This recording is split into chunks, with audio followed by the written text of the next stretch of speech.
Allô la gang! Aujourd'hui, on va parler de l'ostéopathie.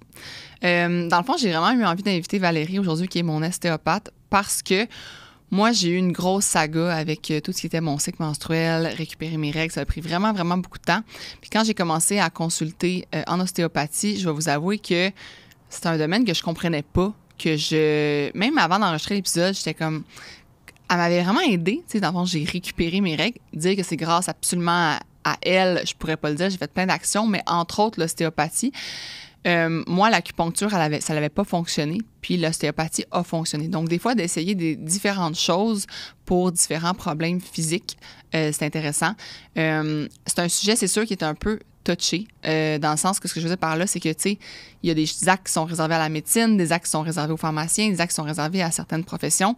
Puis, un ostéopathe, ça l'a juste comme une façon de faire qui est différente, mais que moi, ça m'a vraiment aidé. Si vous êtes curieux d'en apprendre sur ce sujet-là, comprendre l'ostéopathie, comprendre les impacts que ça peut avoir sur votre corps, je crois que vous allez adorer cet épisode. Donc, vous me donnerez votre feedback, vous me donnerez en commentaire sur YouTube ou même m'écrire en DM sur Instagram comment vous avez trouvé ça. Puis sur ce, bonne écoute. Allô Valérie. Bonjour Isabelle. Ça va bien? Ça va bien, merci. Toi-même? Oui. Je pense que c'est ton premier podcast que tu fais. Absolument. Oui, OK. Dans le fond, aujourd'hui, on va parler d'ostéopathie parce que tu es mon ostéopathe et moi, c'est un domaine que je ne connaissais pas du tout. C'était vraiment... on m'a comme suggéré de voir un ostéopathe pour mes problèmes reliés à mon cycle menstruel, tout ça.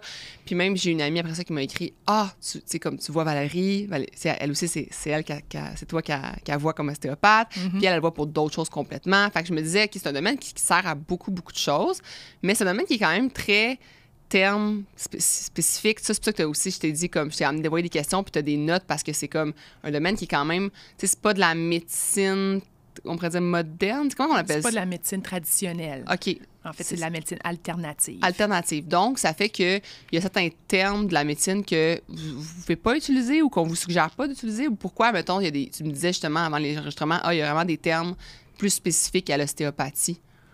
Parce que pour l'instant, on n'a pas d'ordre professionnel, donc pas d'acte réservé. OK. Donc, les termes qu'on utilise, on doit faire attention pour ne pas utiliser des termes qui sont médicaux. Je comprends. Donc, qui sont réservés à la médecine, dans le fond. Exactement. OK, je comprends. Peux-tu nous dire justement un peu comme ton parcours, les études que tu as faites, comment qu'on devient ostéopathe? C'est quoi, justement, de où ça part que tu as eu cette passion-là puis cette envie-là de devenir ostéopathe? OK. Pour commencer, je m'appelle Valérie Girard. J'ai fait un baccalauréat en ergothérapie à l'Université Laval. J'ai terminé ça en 1997.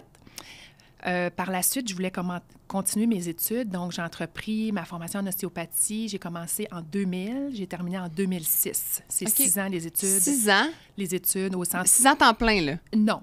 OK. C'est un... Oh, mon Dieu. Non. J'ai fait mon cours au COC, au Centre ostéopathique du Québec. OK. C'est 6 ans à temps partiel. OK. Ça équivaut comme à 3 ans, finalement. Ça me tombe sur à temps plein, c'est... Ceux qui font le cours à temps plein actuellement, ouais.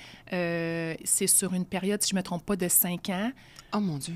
Parce que le cours qui est offert à temps plein s'adresse habituellement à des gens qui n'ont pas de formation de base. OK. Je vais revenir un petit peu plus loin là, au profil des ostéopathes, mais c'est principalement la raison pourquoi que ceux qui vont à temps partiel, tout dépendant de l'école, c'est toujours un 5-6 ans environ. OK. Mais quand même, ça veut dire que c'est un domaine qui demande quand même beaucoup d'études puis beaucoup d'apprentissage, tout ça, pour devenir ostéopathe. Là. Oui, c'est pas ça du jour au lendemain. Tu t'inventes pas ostéopathe. Là. Non. Puis il y a quand même des critères que je vais vous parler plus loin, là, mais il y a des critères importants à respecter pour avoir son diplôme. OK.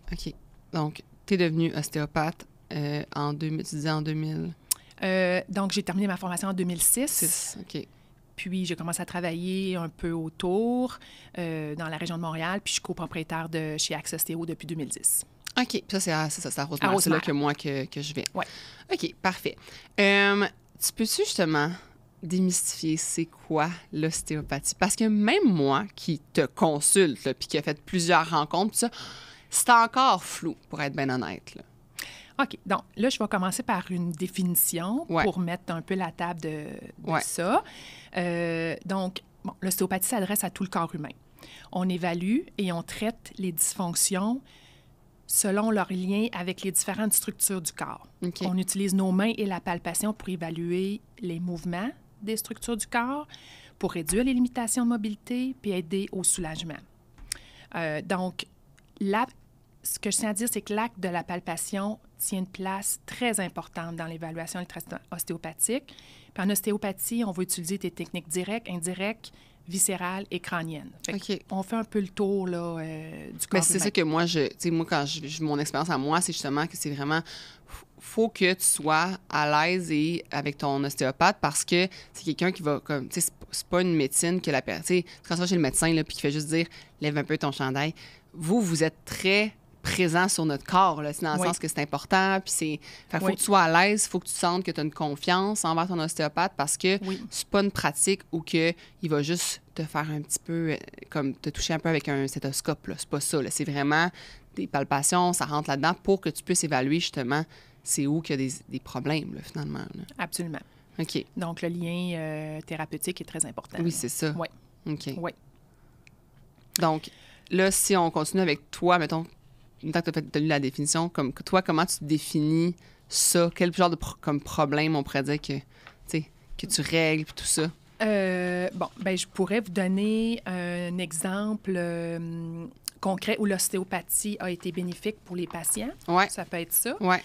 OK. Donc, tout d'abord, on commence par dire que l'inconfort puis le débalancement physique au niveau de notre corps, c'est une raison de consultation en ostéopathie. Donc, le but, comme on a dit tantôt, c'est de rétablir la fonction des structures et des systèmes du corps humain. En partant de ça, je pourrais donner des exemples de pourquoi on peut consulter en ostéopathie Oui, c'est ça. toute la journée. Oui, exact. Pourquoi, mettons, généralement, tes clients, ils viennent te voir pour quelle raison? Bien, c'est ça. On voit des clients de 0 à 99 ans. Donc, OK. j'ai vraiment un large éventail de clientèle. On voit des nouveau-nés.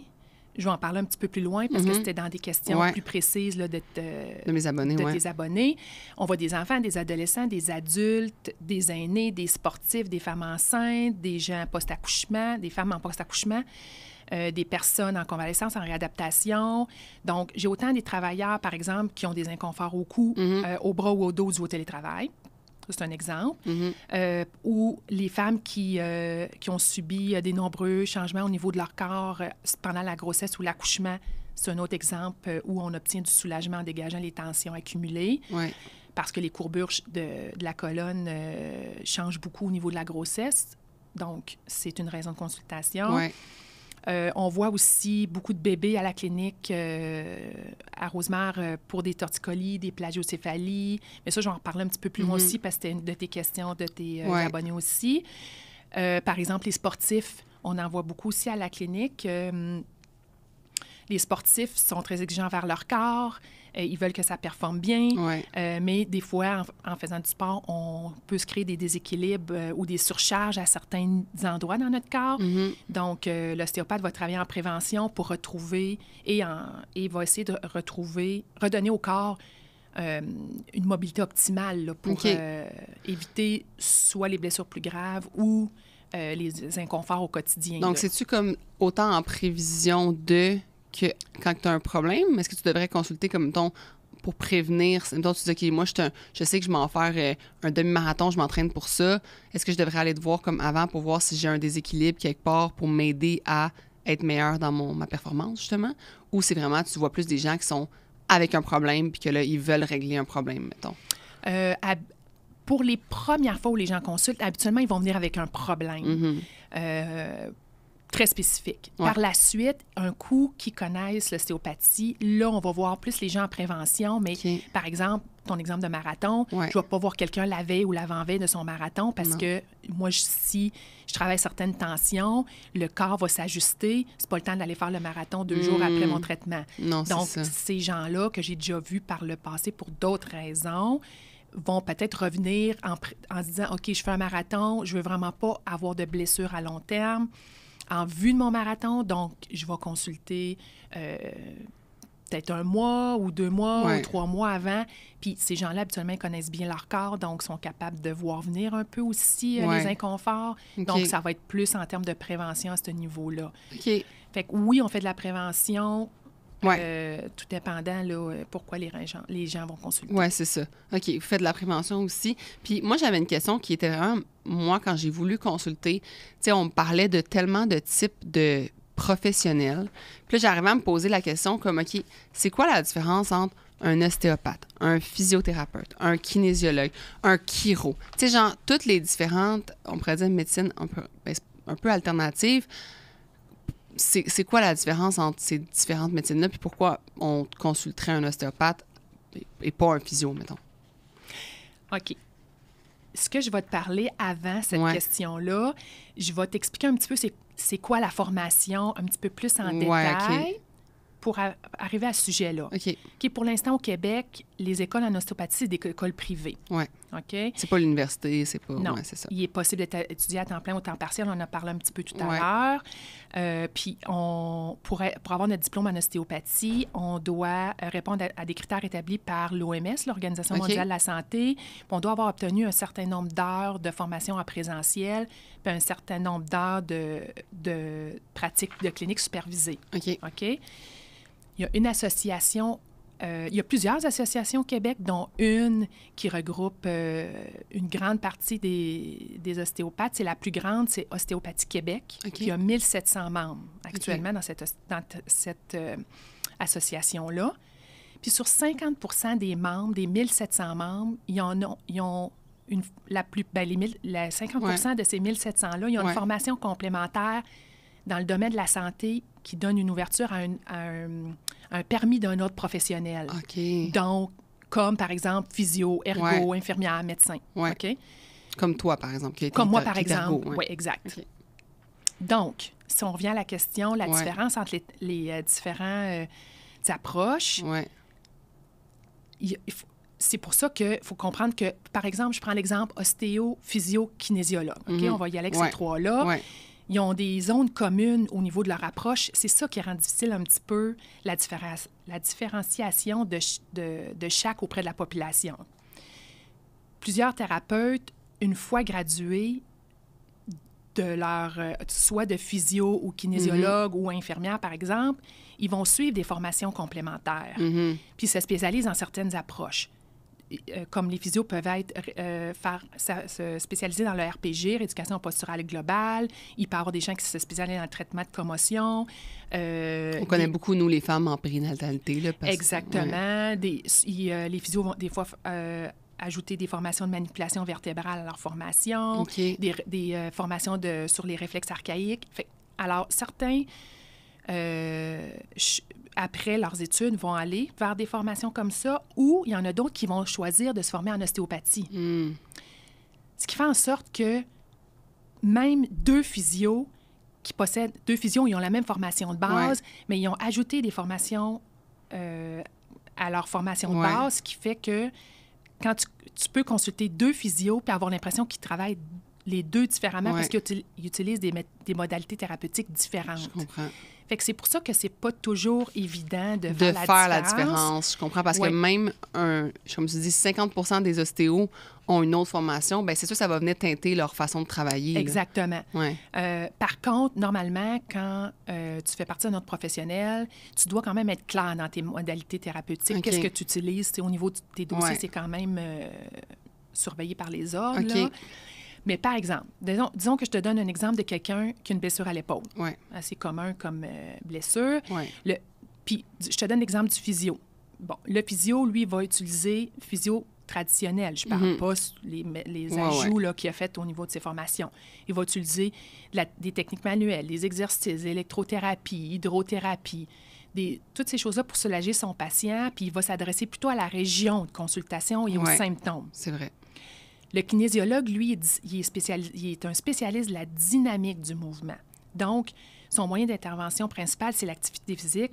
C'est pour ça que souvent, on le retrouve... Au gym. Oui, c'est ça. Au gym, dans les conditionnements physiques, en clinique aussi, mais moi, souvent, des fois, dans les milieux de travail comme aussi. Une réadaptation physique, le kiné. Là, fait que c'est ça. Fait que lui, il va tenter de donner des exercices aux clients pour augmenter sa force et son endurance musculaire au niveau de son épaule pour avoir un impact de diminuer son inconfort.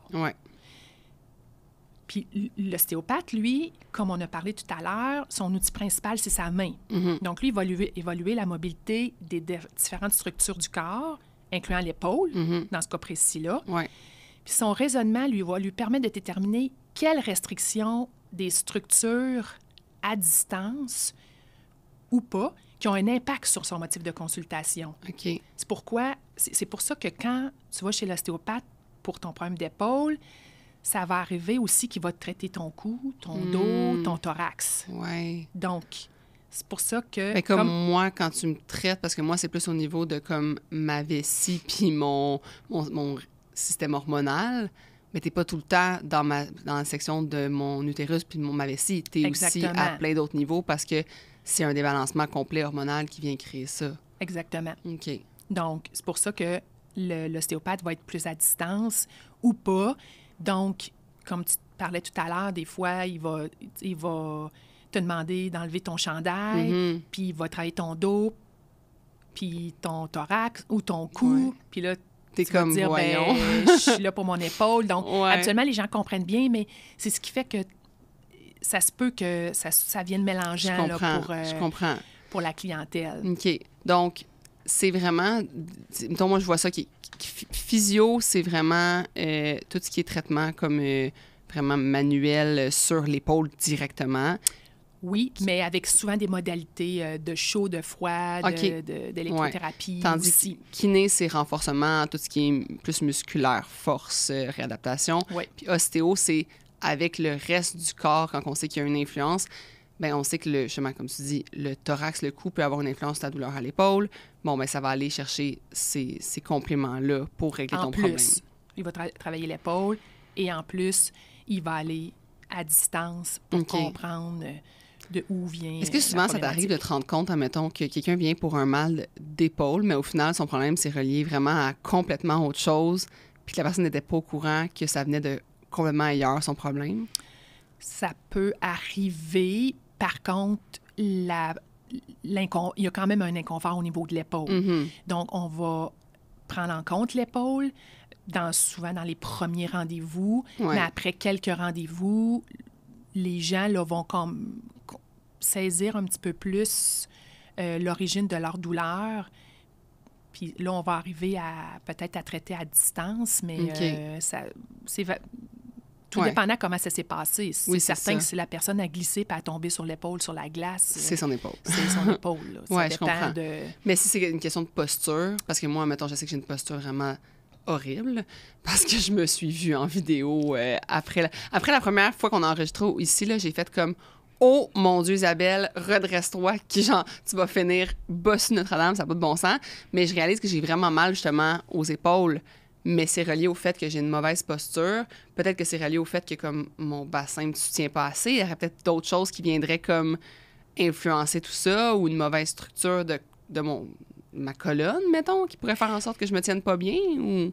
C'est certain que dans ton cas, étant donné que tu es grande, le quotidien n'est pas adapté pour toi. Non. Tu sais, le comptoir de cuisine... 100%. Les gens sont pas adaptés pour moi. Non, donc là... Juste le micro ici, là, on l'a monté. On a monté la caméra, on a monté le micro parce que j'ai vu les autres épisodes, puis j'étais comme, c'est à cause de ça, là, le micro était tellement bas que j'avais tendance à me pencher. Faut que tu te donnes une chance. Ouais, c'est ça. Sûr que tu as des...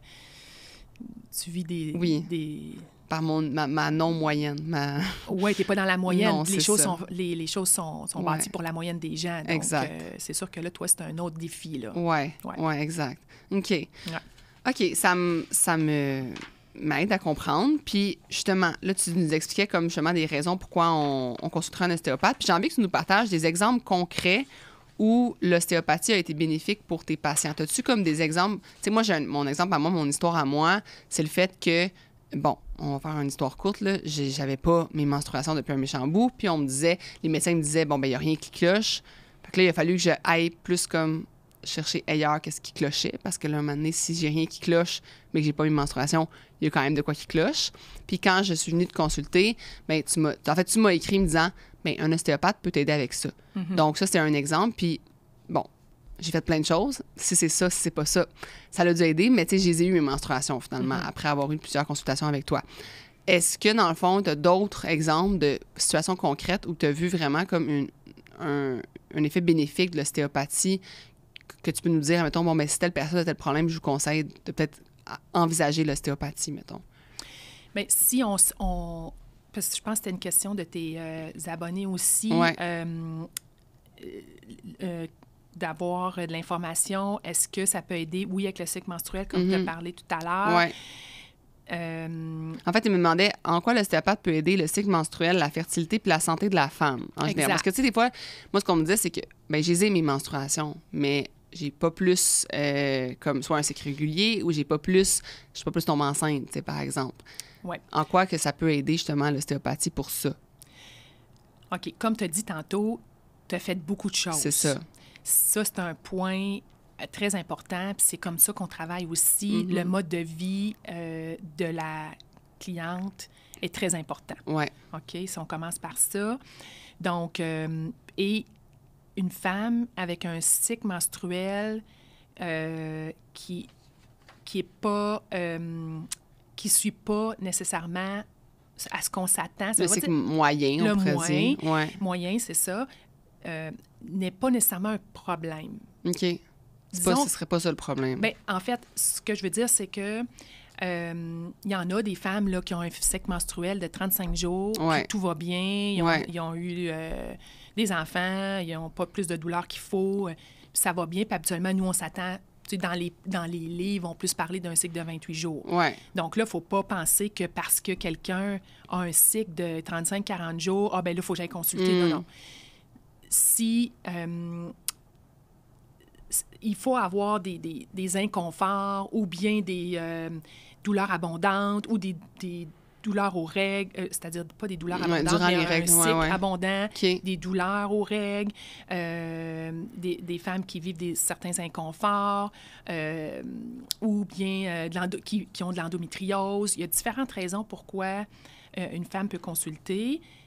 Évidemment, elle a vu son médecin avant pour éliminer toute cause médicale. Ça, c'est très important. Puis à ce moment-là, nous, par les techniques manuelles, on va tenter de d'avoir une action sur l'homéostasie du système endocrinien et sur les facteurs modifiables afin d'atteindre un équilibre le plus possible. Peux-tu nous dire ça en français? OK. L'homéostasie, c'est vraiment l'équilibre de ton corps. OK. Tout est pas stable, mais tout est en harmonie avec ton corps. Ouais. Puis, habituellement, quand tu es en harmonie, tu vis pas de problématiques spécifiques. Dans ton cas, il devait avoir quelque chose qui n'était pas 100% en harmonie puisque ça t'amenait un problème. Oui, exact. Parce que pour avoir un enfant, tu as besoin d'avoir tes règles. Ça, c'est un incontournable. Ouais. Donc, en travaillant sur ton mode de vie, tu sais, sport, alimentation, tout ce que tu as fait. Tout ce que j'ai vu, si mettons, mon alimentation, j'ai vu une nutritionniste, je peux ajouter telle chose. Puis ça, j'ai trouvé ça intéressant parce qu'à notre première rencontre, tu sais, je pense que tu as passé genre 20 minutes à me demander justement tout ce que j'avais fait parce que c'est important pour toi de savoir que la personne qui vient te voir, absolument, elle a fait d'autres choses, puis elle est rendue où, puis c'est quoi, tu sais, parce que je pense que ça vient t'aider à comprendre le profil de la personne. Tu sais, tu me demandes à chaque fois, as-tu vu ton médecin? Y a-tu d'autres nouvelles qu'il faut que je sache? Y a-tu d'autres affaires? Puis ça, je trouvais ça super pertinent parce que tu pars pas du néant. Il y a des choses qui se sont passées qui, toi, en ligne ton travail, j'imagine. Là. Oui, absolument. Puis toi, tu avais fait quand même un bon bout de chemin. De par ton travail, de par ta vie, qu'est-ce que tu fais, dans ce que tu crois. Déjà, on était bien avancé parce que tu étais déjà bien au courant avec ta nutritionniste, tu étais bien au courant qu'il faut bouger, qu'il va avoir un mode de vie sain, pas trop de stress. Fait que tu avais déjà beaucoup de choses de fait. Donc, pour nous, c'est plus facile de travailler avec quelqu'un comme toi que quelqu'un qui bouge pas, puis qui est stressé, puis qui mange mal. Puis ça veut pas dire que ces gens-là vont pas avoir d'enfants. Là. Il y en a plein de gens qui vivent toutes sortes d'affaires extrêmement stressantes. Ils mangent mal, ils vivent, etc., etc. Puis ils ont des enfants. Là. Sauf que là, à partir du moment où tu as un problème, c'est là qu'il faut regarder le qu'est-ce qui pourrait causer ce problème-là? C'est ça. Fait que c'est tout un buffet, puis il faut y voir. Là.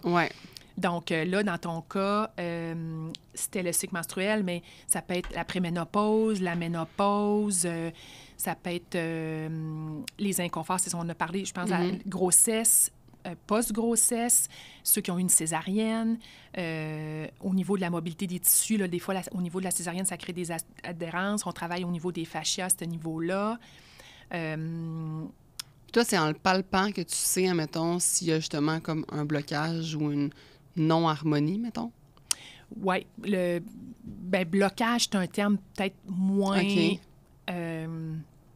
intéressant à utiliser parce que si je dis tu as un blocage au niveau... si quelqu'un te dit « Ah, ton utérus, il est bloqué », ça se peut pas. Non, là. Je veux dire, il n'y a rien de bloqué. Il n'y a rien de bloqué. Tout roule, tout fonctionne, vous êtes des êtres vivants. C'est pas un blocage à ce niveau-là, mais le corps est un tout, puis toutes les artères, les veines, le système lymphatique, les nerfs, c'est tout dans du fascia qui fait comme un tout. Donc, un peut impacter l'autre. Moi, je dis souvent à mes patientes, c'est comme un wetsuit que vous avez. Si tu as sur ton wetsuit, je tire sur la manche de ton wetsuit, ça va tirer... sur ton corps, ben oui. Sur le reste du wetsuit plus bas. Je comprends. Des fois, le wetsuit, il y a comme un gros nœud dedans, là, puis c'est comme si ton bras... ça ne fit pas ton wetsuit avec ton bras. Ben, c'est comme si le wetsuit sont les fascias, je dirais. Si on veut se faire une image. Donc, si ça tire quelque part, si c'est pris quelque part, ça peut influencer le reste. Ça peut influencer ton homéostasie, On pense que ça peut influencer, parce que c'est difficile.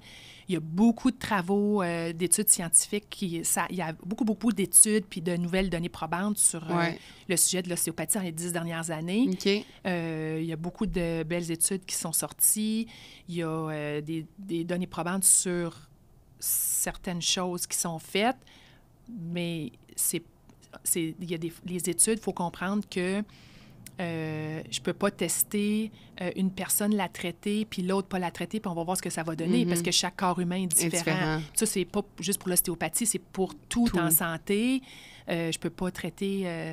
je peux pas... Parce que c'est pas un médicament que tu donnes. C'est ça la différence. C'est ça. C'est pas comme chimique. Puis même au niveau de la médecine, c'est pas 100% de données probantes non plus, parce qu'on peut pas dire « Ah, ben toi, ton cancer, je vais le traiter, puis l'autre, je vais pas le traiter, puis on va voir ce que ça va donner. » Donc, là, je donne un exemple très large et très grossier, là. Mais c'est juste pour ce que tu veux dire. Donner une idée au niveau des études scientifiques. Des fois, c'est pas toujours évident à prouver, puis ça avance à petits pas à cause de ça, mais on est vraiment, là, c'est ça, des belles données probantes de plus en plus dans les 10 dernières années au niveau de l'ostéo. Puis toi, j'imagine, tu le vois aussi, là, tu as des clientes à chaque jour, ton horaire est plein, tu le vois que ça a un impact positif, sinon, sur les gens, sinon ils ne reviendraient pas te consulter, là. Oui, absolument. Ouais, c'est ça. Oui. C'est pourquoi, mettons, la raison pour laquelle les gens viennent le plus te consulter, généralement, c'est-tu pour des douleurs, mettons, justement, au dos, ou c'est vraiment varié? C'est vraiment varié. C'est sûr que les maux de cou, les maux de dos, ça revient souvent. Les maux de tête, c'est des choses qui reviennent souvent.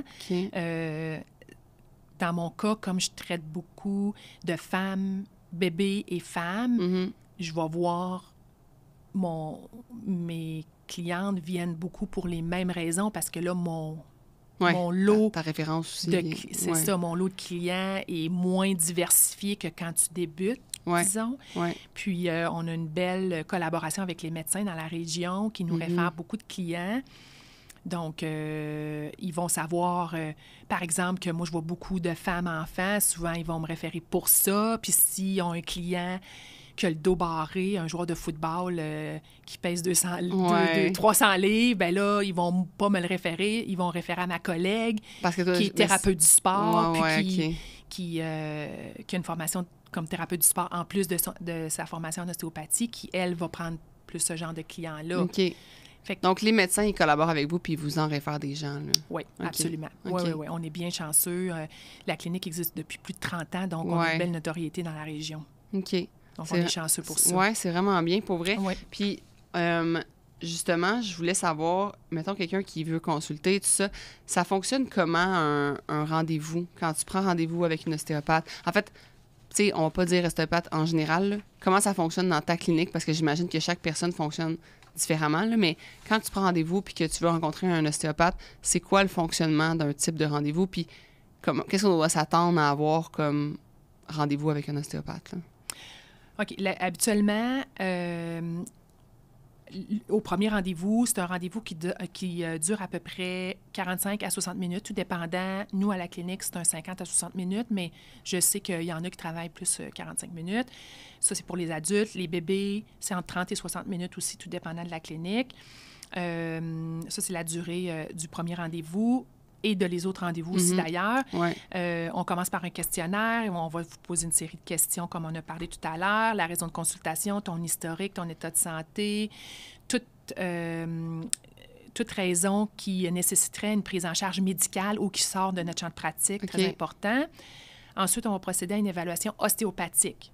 Donc, on utilise nos mains et on a un sens de l'observation aiguisé avec le travail qu'on fait pour identifier, comprendre les dysfonctions du corps. OK. Puis habituellement, au premier rendez-vous, il nous reste un temps pour amorcer le traitement ostéopathique lors du premier rendez-vous. Par la suite, ça va dépendre. On voit les gens parfois la semaine suivante, parce que quand les gens ils ont de l'inconfort assez important, ils veulent être vus plus rapidement. Des fois, ça peut être au bout de 2, 3, 4 semaines, 6 semaines. C'est le thérapeute qui va déterminer la fréquence selon l'évolution puis le niveau d'inconfort du client. Ouais. Et puis, il fait, là, après le rendez-vous, habituellement, il fait certaines conseils ergonomiques, habitudes de vie, exercices, où il peut suggérer la prise en charge par un autre professionnel aussi. On travaille beaucoup en collaboration avec les autres professionnels. Ouais. Fait que c'est à peu près comme ça que ça fonctionne, là, habituellement, un rendez-vous. Oui. Ouais. Puis, dans le fond, c'est ça. Moi, l'ayant vécu, dans le sens qu'il y a beaucoup de... Tu sais, comme tu commences par... Tu m'assois, tu regardes un peu comme... Tu fais beaucoup de palpations, comme tu dis, puis après ça, c'est d'être couché. Puis, il faut s'attendre justement à se faire comme, tu sais, palper de un peu partout, dans le sens que moi, c'était de voir, OK, bon, mais c'est-tu au niveau de mon utérus, c'est-tu au niveau de ma tête, c'est-tu au niveau de mon cou, tu sais, il y avait plein de liens à faire. Puis justement, je pense qu'il faut être très prêt puis ouvert à comme laisser le professionnel à agir dans ce rendez-vous-là. Tu sais, je pense que c'est ça qui est très différent avec d'autres. J'ai l'impression qu'on n'est pas... tu sais, mettons, quand tu vas voir un kinésiologue, il te fait travailler, c'est toi qui travailles. C'est pour ça, dans un endroit que l'ostéopathe, c'est l'ostéopathe qui travaille, puis moi, il faut juste que je fasse confiance, puis que je me laisse un peu comme aller. Tu sais, des fois, tu me dis, relâche, là. Tu sais, comme, faut pas que ce soit moi qui mette de l'attention, là, tu sais. Ouais. Puis, y a-t-il une raison pour ça? C'est-tu parce que vraiment, comme, c'est une question de si je mets de l'attention, tu ressens pas le problème ou... Bien, c'est parce que si je veux obtenir un certain relâchement des tissus... Ouais. Puis toi, tu forces contre moi, bien, on va pas avoir un relâchement obtenu. Donc, c'est pour ça que souvent, je vais demander de relâcher. Ouais. C'est quoi que tu sens, mettons? On dirait que je me demande, comme, qu'est-ce que tu ressens? Parce que j'ai l'impression que, quand tu faisais ton cours, là, il disait, faut que tu ressentes ça, genre, faut que tu ressentes telle chose. On dirait que je trouve ça comme... Je me demande ce que tu feels, genre. C'est une bonne question. J'essaie de me remettre, quand j'ai fini, quand j'ai fait mon cours, qu'est-ce qu'il nous disait au début, mais... Maintenant, c'est rendu intuitif, genre? Oui, c'est ça. Mais les premières, je te dirais même... C'est pour ça, d'ailleurs, que la palpation de la main, ça s'apprend sur des années. C'est pour ça que le cours en ostéo, tu peux pas faire ça en 1 an ou 2 ans. Faut que tu développes le senti au niveau de ta main. C'est un sens que faut que tu développes. Ouais. Donc, au début, là, les premières années, je dirais 1 an, 2 ans, tout dépendant de ta formation de base. Ouais. Sans rien. Sans rien. Ou à peu près rien. C'est pour ça qu'on commence par le pied. OK. Dans le pied, tu as des gros os, c'est plus facile à sentir. Le bras, on n'est pas dans les tissus plus fin, plus viscéral, plus crânien. Ça, on commence ça plus 2e, 3e année. Okay. Les cours sont placés dans les années en fonction du développement de ton senti au niveau de ta main. OK. Donc, au début, tu sens rien. OK. Après ça, ben, c'est vraiment le développer la palpation. C'est vraiment un art qui se développe avec le temps. Ouais. Mais qu'est-ce que je sens? C'est du micro mouvement, mais qui se développe un peu comme... je pourrais peut-être faire un parallèle avec ceux qui travaillent dans le vin, avec l'odorat. Ouais. J'imagine que quand tu commences, tu sens à rien. Quand tu vas à une dégustation de vin, puis il te dit, tu sens-tu le chocolat, la poire, la cerise? Il y en a qui vont dire non, je sens rien, ou il y en a qui vont dire ah oui, peut-être. Puis ces gens-là, je pense qu'ils ressentent je sais pas combien d'odeurs quand à force, ils ont développé leur odorat. Je comprends. Donc, nous, on développe notre sens du toucher. OK. Parce que, tu sais, moi, je me souviens, comme entre, mettons, mon premier puis mon troisième rendez-vous, tu ressentais des choses différentes. Puis même moi, je pouvais le dire que oui, effectivement, ça, mettons, comme moi, je sais qu'au niveau de... Moi, j'ai vraiment... Ma vessie, elle est nulle. Nulle. Entre chaque épisode, mesdames et messieurs, même si je bois un demi-verre d'eau, il faut que j'aille à la salle de bain. Fait que... Puis tu me disais, justement, puis au niveau de, justement, mon utérus, puis de mes hormones, tout ça, tu étais comme, ça va mieux. C'est comme si tu sentais que ça allait mieux. Puis moi, j'étais comme, ben effectivement, ça va mieux depuis que j'ai eu le suivi avec toi. Mais est-ce que c'est que tu sens quelque chose de différent entre les rendez-vous, quand tu me parles, dans le fond? C'est vraiment au niveau des tensions des tissus, des fascias. Un fascia, s'il est plus tendu, il va être plus comme raide, si on veut. Puis si on arrive à redonner un petit peu plus de mobilité, ben ça va être comme plus mou, si on veut. Fait que là, c'est le niveau de tension qu'on retrouve dans ton tissu. Il y a toujours une tension, là, parce que ça... comme une de mes profs disait, ça flacote pas dans ton ventre, là, ces affaires-là. Là. Il y a un bon système de soutien, puis tout est soutenu, là. Puis c'est soutenu, mais il y a quand même un peu de mouvement, là, au niveau de nos organes et nos viscères. Donc, c'est vraiment le système de pas de suspension, mais de soutien qu'on sent. Parce que l'ostéopathe ne va pas travailler dans ta vessie, il va travailler... Ça, c'est le médecin qui va faire ça, qui va aller tester le pH ou as-tu une infection ou des choses comme ça. Nous, on est vraiment dans les fascias qu'il y a autour là, pour tenter d'optimiser la fonction de ce qu'on travaille. Exact. OK, je comprends. Puis, justement, tu disais, OK, qu'on consulte aux semaines, 2 semaines, 3... Pourquoi, mettons, tu consulterais plus ou moins ou plus de fois par mois? C'est quoi qui fait que toi, tu prends la décision qu'une personne doit être vue plus régulièrement ou moins régulièrement? Bien, c'est certain que quand les gens ils ont beaucoup d'inconfort et qui ont été vus par leur médecin puis qui ont éliminé toute cause médicale, à ce moment-là, je vais peut-être y aller plus rapproché. Si ça nuit à leur travail au quotidien, l'inconfort est difficile, je vais y aller plus rapproché. Si c'est dans un plan de... par exemple, des fois, ils vont me dire « cet été, je m'en vais faire une randonnée, ça va être plusieurs jours. J'ai tendance à avoir un petit peu mal dans ma hanche habituellement quand je marche longtemps. » Bien là, je vais les voir, mais ça va être plus du préventif. Donc, je ne verrai pas à chaque semaine. Disons, on a plus de temps pour travailler. On va les voir une fois en consultation. On va dire, OK, va monter ta montagne, teste tes affaires, voir, amène-moi comment ça va. Fait que c'est pour ça que c'est variable. Je comprends. Comme le petit bébé, on va en venir à en parler. C'est ça. Mais je pense qu'on peut en parler justement, comment justement un ostéopathe... Parce que là, moi, j'ai vraiment beaucoup entendu du fait qu'il y a plein de bébés qui allaient voir des ostéopathes. Là. Pourquoi un bébé, ça va voir un ostéopathe? Donc, bon, faut se dire que les bébés peuvent avoir des tensions, des contraintes subies soit dans le ventre de la maman ou à l'accouchement. OK. Après ça, à la naissance, le bébé a un suivi médical pour éliminer toute problématique.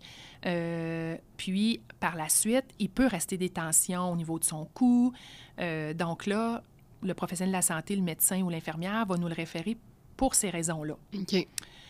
Alors, on l'évalue, on le traite en ostéo pour commencer. On le reçoit.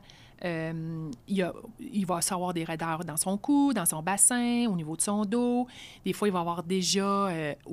ou il va avoir un torticolis diagnostiqué par le médecin, ou déjà une plagiocéphalie aussi de diagnostiquer. Ça, c'est un plat au niveau de la tête. Oui, OK. Ça peut arriver soit très tôt, à la naissance, si, par exemple, il est né par forceps, ventouse, tout ça, ou plus tard, là, dû à un positionnement, étant donné que s'il tourne la tête juste d'un côté à cause de son torticolis, des fois, ils vont développer un plat au niveau de la tête parce qu'il tourne la tête tout le temps d'un côté. Ouais. Donc, pour toutes ces raisons-là, ou bien... il va y avoir des tensions au niveau du cou, de la mâchoire, parce que, par exemple, le forceps n'a pas été placé tout à fait à l'endroit qu'il fallait. Ouais. Des fois, on priorise la survie du bébé versus la pression qui n'est pas nécessairement parfaitement positionnée. Ouais. Des fois, ça peut avoir un impact au niveau de la succion du bébé puis de l'allaitement. OK. Des fois aussi, les bébés se sont référés pour des reflux, des problèmes digestifs. Donc, on les voit pour toutes ces raisons-là. Puis à ce moment-là, on va y aller... On parlait de fréquence tout à l'heure. On va y aller selon l'inconfort du bébé. Si c'est juste une raideur au niveau du cou, on va travailler au niveau de cette raideur-là, mais on va aussi donner des exercices adaptés aux parents. Puis on va aussi regarder... en prévention, les différentes étapes de développement qui s'adressent à l'âge que le bébé vient nous voir ou ceux qui s'en viennent. Okay. C'est pour ça que souvent, les médecins ou les infirmières, ils aiment bien ça quand on voit les bébés parce qu'on a plus de temps avec eux. Ben oui. Donc, souvent, on va aussi répondre à des questions... Okay. Des questionnements que les mamans ont dans le bureau du médecin. Qui sont plus comme un mode de vie, dans le fond. Oui, puis que les médecins ou les infirmières, ils n'ont pas vraiment le temps là, de répondre à ces questions-là, des petites questions de base qui les insécurisent. Okay. Fait que les professionnels, ils aiment ça, nous avoir en collaboration avec eux pour ces raisons-là. Effectivement. Donc, les raisons de consultation ou les fréquences vont jouer encore là avec cette clientèle-là qui est différente de l'adulte, par exemple. Oui. OK. Oui. OK. Oui, c'est ça. Puis, tu sais, on a parlé tantôt un peu de, justement, cycle menstruel, santé de la femme, mais est-ce que vraiment ça... Tu sais, quand on parle d'hormones, puis de, justement, comme utiliser un ostéopathe pour aider avec les hormones, c'est en quoi, justement, que ça peut aider de voir un ostéopathe pour, comme, une optimisation, on pourrait dire, de tes hormones? As-tu comme une explication ou c'est pas vraiment les hormones que vous venez aider ou comme... Bien, en fait, dans notre travail, on va... tenter, comme j'utilise les mots, tenter parce que il n'y a pas de données probantes très, très, très précises. Non, c'est ça. Va en ostéopathie, tes règles vont reprendre. Non, c'est relié à plein de choses. C'est ça. Ouais. Donc, on va tenter d'avoir, comme je disais tantôt, une action sur l'homéostasie du système endocrinien. OK. Pour avoir le meilleur équilibre possible au niveau hormonal. OK, ouais. Les hormones, c'est tout un axe hormonal, c'est toute une cascade qui se produit au niveau hormonal. OK. Ça commence au niveau crânien, Ouais. puis ça crée une cascade, c'est compliqué. Ouais. Il y a beaucoup de choses qui rentrent en ligne de compte. Mais c'est qu'on connaît tellement pas ça. Tu sais, les femmes, on connaît tellement pas nos hormones. C'est fou comment on n'est pas éduqués sur ça. On est juste éduqués comme, ben t'as tes règles, voici un tampon. Dans le sens que c'est comme si on faisait juste apprendre OK, comment, mettons, vivre avec ça, mais on le comprend pas. Oui, donc, absolument. Moi, j'ai appris tellement... J'ai 30 ans, puis j'ai appris pourquoi il y avait du sang qui se coulait quand tu avais tes règles, là, à 30 ans. Oui. Je savais même pas c'était pourquoi, là. Fait que je trouve qu'on manque vraiment d'éducation. Fait que ça fait que on comprend pas pourquoi l'ostéopathie peut nous aider. On comprend même pas pourquoi on a besoin d'aide. Tu sais, c'est souvent ça le problème. Puis je trouve que c'est ça qui a fait que moi, j'étais allée te voir un peu de façon très naïve et ne sachant absolument rien. Mais je pense que beaucoup de gens devraient justement aller voir un ostéopathe un peu dans cette même... C'est pas grave si vous savez pas exactement votre problème. L'ostéopathe, lui, il va pouvoir vous aider malgré tout avec votre problème, tu sais. Parce que moi, j'y allais vraiment dans cette optique-là. Là. Je connaissais même pas mon problème. Je connaissais même pas tant comme comment ça marchait, les hormones, le cycle des hormones, tu sais, les phases, parce que là, on commence à comprendre à cause des réseaux sociaux, on se fait un peu éduquer. Ouais. Mais il y a encore des trucs qu'on ne sait pas, tu sais, comme la progestérone, quand est-ce que ça... Tu sais, moi, j'ai su la progestérone quand est-ce que ça a commencé dans mon cycle parce que je me suis fait mettre des médicaments de progestérone. Fait que je savais que c'était, mettons, c'était au 20e jour qu'il faut que tu commences à les prendre. Fait que là, dans un cycle normal, c'est au 20e jour que tu commences à avoir de la progestérone qui arrive. Avant, je ne le savais pas, tu sais. Puis ça a un impact, ça, sur ton corps. Oui. Fait que ça a puis de le savoir que l'endomètre vient gonfler, bon, ben il y a peut-être un dérèglement au niveau de mon corps qui fait que ça gonfle pas, puis tout ça. Fait que je pense que d'aller voir un ostéopathe de façon, en étant un peu incompétent, c'est bien. Parce que l'ostéopathe, il est compétent, puis il va pouvoir, lui, t'aider avec comme ça, sans que tu saches, sans savoir trop pourquoi, puis ça va t'aider. Parce que moi, ça m'a aidé. Bien, c'est ça. Puis, comme là, tu donnes des exemples précis au niveau du cycle menstruel, mais ces exemples-là s'adressent aussi à la femme qui, elle, est en chute au niveau hormonal, au niveau de la ménopause, préménopause, ménopause. Ouais. Puis ça, c'est le fun on entend tellement parler. Maintenant, il y a des livres qui ont sorti. Ouais. Le super documentaire de Véronique Cloutier, même l'automéno, okay. qui est sorti, qui a donné de l'information aux femmes. Puis là, il y a plein de femmes qui ont... Je pense que les médecins ils ont été inondés d'appels suite à ce documentaire-là. Je veux des hormones, je veux des références, je veux ci, je veux ça, je veux comprendre. Donc, comme tu dis, ça n'a aucun sens que les femmes ne soient pas plus au courant que ça, de leur corps puis des problématiques qu'ils vivent. Puis si j'ai une femme qui arrive à ma clinique, puis en consultation, puis elle me consulte pour même des douleurs aux relations sexuelles, par exemple, à ce moment-là, je vais être en mesure de l'orienter vers le bon professionnel. Il ne faut pas avoir peur de consulter. Si vous ne savez pas où aller, choisissez-en un, puis lui, il pourra vous orienter. Moi, je vais, OK, douleur aux relations, regarde, c'est pas normal d'endurer ça, c'est pas normal de vivre ça, à moins d'une situation haute, là, que tu as vécu une mauvaise expérience, mais sinon, as-tu été voir ton médecin, première des choses. Si oui, ça a été fait, à ce moment-là, peut-être le médecin va probablement l'avoir référé en rééducation périnéale, en physio. Mais s'il ne l'a pas fait, ça se peut aussi, là, tu sais, que le médecin n'a pas donné de référence. Bien, à ce moment-là, la cliente arrive dans mon bureau, bien, moi, je vais la référer au bon endroit. C'est ça. Fait que quand les gens ne savent pas trop où aller, bien, c'est ça. On est là pour référer aussi les gens au bon endroit. Si jamais, tu sais, vous ne savez pas trop, vous avez peur de vous tromper, regarde, vous ne vous trompez pas. Allez chez le professionnel qui vous semblera le plus adéquat. Puis à ce moment-là, on va vous réorienter si c'est pas la bonne je trouve ça intéressant. Tu sais, comme moi, tu sais, j'étais allée voir un gynécologue une fois parce que quand j'étais plus jeune, puis j'avais des douleurs. Puis, tu sais, le gynécologue, c'était dit de façon humoristique, mais tu sais, il m'avait demandé, il dit, est-ce que ton conjoint fait la vaisselle à la maison? Puis j'avais fait comme, c'est quoi le rapport? Mais il dit, je pense que c'est plus une question que tu as des problèmes de couple psychologiques plus que des problèmes de toi, de ton corps. C'est le fait que j'avais des blocages psychologiques face à dans ce temps-là, mon ex-conjoint. C'est ça qui faisait... Mais là, lui, il m'a dit, tu sais, tu peux aller voir un psychologue pour parler de ça. Il avait comme compris que le bon professionnel pour moi, c'était pas un gynécologue, c'était niveau dans mon coco, tu sais. Oui. Mais ça, je trouve ça vraiment intéressant que tu l'amènes parce que c'est ça, vous êtes comme une grande équipe, tu sais, tous les professionnels de la santé. Oui, c'est ça. Puis c'est de même qu'on doit le voir. Puis j'espère que les autres professionnels de la santé agissent comme ça, tu sais, qu'ils le voient comme une grande équipe puis qu'on est tellement l'être humain, c'est complexe. C'est plus que juste un corps, il y a beaucoup dans la tête.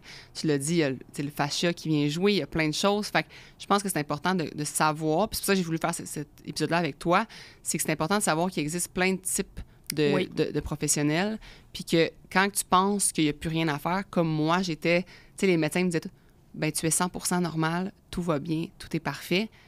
Mais non, j'ai quand même un problème, c'est pas normal. Mais de savoir que justement, il existe d'autres professionnels que tu peux aller voir qui peuvent régler ou aider en tout cas à régler ton problème, c'est le fun. Oui. Puis juste le fait d'être sentir prise en charge aussi. Oui. Je pense que c'est important. Vraiment. d'avoir ce sentiment-là. On te prend en charge, on va s'occuper de trouver la bonne personne. C'est ça. Puis tu me le disais à chaque rendez-vous, tu étais comme, si tu veux m'aider. Puis tu me disais, OK, bon, on va faire un prochain rendez-vous parce que là, je sens vraiment que il y a d'autres choses à faire. Je peux encore t'aider. Puis là, j'étais comme, OK, je suis pris c'est pris en charge. Comme, tu sais où tu t'en vas. Oui, c'est pour ça qu'on disait au début de l'enregistrement, la relation thérapeutique est très importante. Oui, tout à fait. Ouais. Puis là, toi, quand tu as vu, je ne sais pas combien de temps tu avais attendu pour voir le spécialiste, le gynécologue, mais quand les gens attendent 1 an, 1 an et demi, 2 ans, des fois, ils vont venir avec l'approbation du médecin généraliste, consulter pour essayer de voir en attendant, on peut-tu faire quelque chose pour les inconforts, en attendant de voir le spécialiste. C'est long des fois de pouvoir... Moi, j'avais consulté au privé, là, dans le sens que mon gynécologue, je l'avais payé, j'avais payé cher pour le voir. Oui, c'est ça. C'est pas tout le monde qui prend cette porte-là. Non, donc, exact, c'est ça. Non, je suis d'accord. OK. On va finir avec mes belles questions en rafale. J'aime ça poser ces questions-là parce que j'adore avoir des suggestions. Ta suggestion lecture? OK, ma suggestion lecture, c'est un livre que j'ai découvert assez dernièrement. C'est le livre du docteur Sébastien Perron. Je ne sais pas si tu en as entendu parler. Non. Le titre, c'est « Ton médecin ne te guérira pas ». OK. Lui, il parle que la médecine actuelle, elle nous permet de vivre, oui, plus longtemps, mais qu'on doit avoir vraiment des bonnes habitudes de vie pour avoir une qualité de vie aussi. Ouais. Fait que dans son livre, là, il y a une phrase, il dit cette phrase-là, « Attendons-nous que l'auto tombe en panne avant de faire une mise au point. Le corps a besoin aussi de tune-up. Donc, à mon avis, moi, j'ai aimé ce livre-là parce que je trouve que l'ostéopathie, ça fait partie d'une des modalités pour optimiser ton potentiel au niveau de ton corps et ta qualité de vie. Ouais. Fait que j'ai beaucoup aimé ce livre-là venant de lui. C'est un médecin, lui? Oui, Sébastien Perron. OK. Oui. OK. Intéressant. Oui. Ta suggestion podcast? Bon, j'en ai 2 suggestions. OK. Ce ne sera pas des nouveautés pour toi, tu vas rien apprendre aujourd'hui, mais je commence avec le podcast du Dr. Andrew Huberman. Oui. Je sais que tu le connais. Et ça, c'est des longs épisodes des fois. C'est du genre 3h30 des fois, c'est capoté. Oui. C'est très long. Mais c'est malheureusement seulement en anglais. Oui, c'est tellement complet. C'est tellement complet, puis c'est tellement une mine d'informations où tu peux te fier avec les dernières données probantes. Donc, un sujet qui t'intéresse là, dans ces podcasts-là, je trouve que c'est vraiment une belle référence. Ouais. Tu as tout là, en détail. Là, oh mon Dieu. Veux-tu savoir ton cycle menstruel? Va écouter leur épisode. C'est ça. 3h30. Oui, c'est ça. Puis c'est en anglais, puis comme il parle de sujets... faut que tu sois bilingue, là. Faut que tu comprennes bien l'anglais. C'est ça. L'anglais n'est pas de base, disons. Je suis d'accord. Fait que je pouvais pas passer à côté de ce podcast-là. Tout à fait. Par contre, en contrepartie, j'aurais nommé ton podcast, Isabelle. Parce que je trouve que, t'es gentil. Lui, ton podcast, il y a des bonnes informations, mais c'est des informations qui s'appliquent au quotidien. Contrairement à le podcast de le Huberman Lab, des fois, c'est pas toujours simple de mettre en pratique là, tout de suite, admettons. Tout de suite. Ouais. C'est tellement, des fois, précis comme recommandation que des fois, c'est pas toujours évident. Non. Tandis que je trouve que toi, dans tes podcasts, c'est des recommandations simples qui s'appliquent au quotidien. Comme demain matin, tu pourrais le faire. Oui, puis qui s'adressent à monsieur, madame, tout le monde. Exact. Donc, c'est un peu le but. C'est pour ça que je voulais donner les 2 suggestions. C'est gentil. Mais c'est comme ça que tu m'as connue, je pense. C'est pas mon podcast? Oui. Oui, OK. Ton meilleur conseil bien-être? Bon, mon conseil bien-être, c'est prenez soin de votre corps. OK? Que ce soit au niveau alimentaire, au niveau physique, faire du sport. Je pense qu'il faut vraiment mettre en place des bonnes habitudes au quotidien. Puis les gens qui disent qu'ils n'ont pas le temps de bien manger, de faire du sport, d'avoir un moment de calme, dites-vous que ce temps-là que vous allez prendre, vous allez le regagner en efficacité. Ah oui, 100%. Donc, 100%. Tu peux pas avoir le temps. C'est vrai. Parce que tu vas juste être plus performant dans... C'est ça. Le reste va prendre moins de temps. Oui. Donc, un dans un. C'est ça. Dans puis ta tu vas avoir journée, plus de temps dans ta vie plus tard. Dans le sens que c'est aussi sur le fait la longévité de ta vie, mais elle va être plus de qualité. Donc, à ce moment-là, une personne à 60 ans qui ne peut plus rien faire Mais en quoi elle a gagné du temps, tu sais, à 30... Comme, moi, je me dis, à 30 ans, si tu prends soin de toi, mais à 60, tu vas pouvoir faire doublement... Parce que ma mère, j'en regarde aller, elle fait 1001 affaires dans une journée à 60 ans. Je regarde d'autres personnes de 60 ans qui peuvent faire juste un quart de ce qu'elle fait. Oui. Bien, clairement, elle s'est gagné des heures, là. Elle s'est comme accumulé des heures. Là, mais il n'est pas jamais trop tard, par contre. Non, c'est ça. Je suis d'accord parce que ma mère, elle s'est remise en forme il n'y a pas si longtemps que ça. Là. Fait que, c'est ça. Ouais. OK. Un devoir pour nos auditeurs suite à l'épisode. C'est un peu dans le même ordre d'idée que ce qu'on vient de parler. Super simple. Commencez par une fois semaine. Une fois semaine, faites une action qui va être bénéfique pour votre santé. Ouais. On commence par ça. Il faut y aller très simple. Puis souvent, c'est ce que je dis aussi à mes clients. Là, pensez pas, là... des fois, ils vont me dire « Ah, mais là, il faut que je me remette en forme, tout ça. » Mais là, arrêtez de penser que vous allez vous faire un plan de 45 minutes par jour. Tu sais, ça ne tiendra pas, là. Non, c'est ça. De se fier sur notre discipline, là, ça ne fonctionne pas, là. Il faut que tu commences vraiment à la base. Ouais. Je leur dis « Commencez 5 minutes par jour. Si tu en fais plus, tu en feras plus. Mais mets-toi un objectif de 5 minutes. » Donc, commencez par un petit objectif. Ouais. Une fois par semaine, si c'est plus réaliste pour vous. Plus réaliste pour vous. Un petit quelque chose. Ouais. Commencez par ça. Puis plus tu en fais, plus tu vas en faire après. 100%. Puis je trouve que souvent, les gens parlent beaucoup. Tu sais, faut que je m'en mette en forme. Ils le disent sans arrêt. Ça fait 3 ans qu'ils le disent. Ouais. Puis ils l'ont pas encore fait, là. Oui, parce qu'ils se mettent un objectif trop Mais gros. c'est ça. De gym, puis je vais suivre telle affaire 1 heure par jour. Ouais. Là, c'est... Non. Fait que ça va toujours au lendemain à ce exact. moment-là. Fait que, que ce soit au niveau alimentaire, bien, c'est un petit quelque chose. Commencer par une petite habitude, puis après ça, on augmente, on ajoute. Oui. OK. Si on veut te trouver, te contacter, te consulter, c'est où qu'on te trouve sur les réseaux, les internets, tout ça? Sur les internets. Moi, j'aime ça, les internets. Oui. Ça l'englobe tout. Oui, c'est ça. Donc, on est 8 thérapeutes à la clinique. Donc, mon équipe et moi, on peut nous retrouver sur Internet, sur notre site Internet, de www.accèsostéo.com, pas d'accent. On a une page Facebook et une page Instagram aussi, Accès Ostéo. Donc, on peut nous retrouver là. C'est comme ça qu'on peut te consulter puis te contacter. Absolument. Et on a quand même un téléphone. C'est vrai! Le bon vieux téléphone! Le bon vieux téléphone. Vous pouvez toujours nous appeler aussi. Les coordonnées sont sur le site. Marie-Josée va se faire un plaisir de vous répondre et répondre à vos questions. Et si jamais vous avez des questions très précises, à ce moment-là, il y a un thérapeute qui peut vous rappeler pour une question bien, bien précise. Ça arrive aussi, là. Parfait. Bien, merci beaucoup pour les informations. C'était vraiment le fun. J'espère que ça va éclairer. Bien, je suis sûre que oui. Moi, j'ai appris des choses. Puis je pense que ça vient un peu démystifier le tout. Puis tu nous as vraiment mis aussi le concept de tous les autres professionnels. Fait que c'était intéressant. Donc, merci d'avoir participé. Puis à la semaine prochaine, gang. Merci. Bye.